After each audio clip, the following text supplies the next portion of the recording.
that fish hit it 3 times. And every time I thought, I blew that. I had the rod sitting in the rod holder.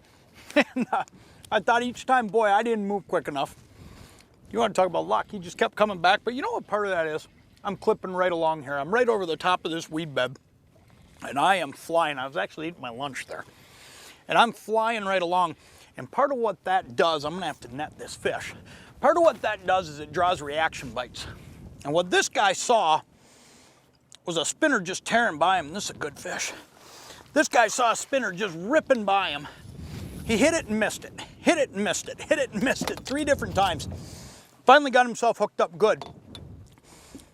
And that's the kind of fish that you'll find in weed beds. But you know, the biggest key to catching this fish is speed. Now, I'm normally going to be pulling my spinners somewhere in the neighborhood of 0.8 to 1.2. Over the top of this weed bed, though, I changed my tactics, and here's why. These fish are buried down in the weeds.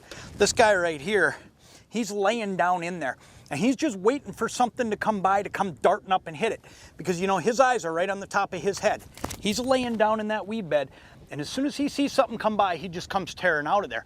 But one of the keys to getting a fish to move out of a weed bed, because he's in thick cover, is speed. Because if it rips by him, it's giving off more vibration and way more flash, and it just gets him going and tunes him up. And that's what this guy saw and came flying up and hit it. Now, earlier today, I was going through here at 0.8 miles an hour, and I just don't think it was making enough racket and activity down there with that spinner to get these fish to come tearing up. But as soon as I juiced it up to 1.5, 1.6, and I know a lot of people kind of take a deep breath when they hear that with the spinner, but it's just fine. As long as you got a no snag swivel on there, it won't get all twisted up.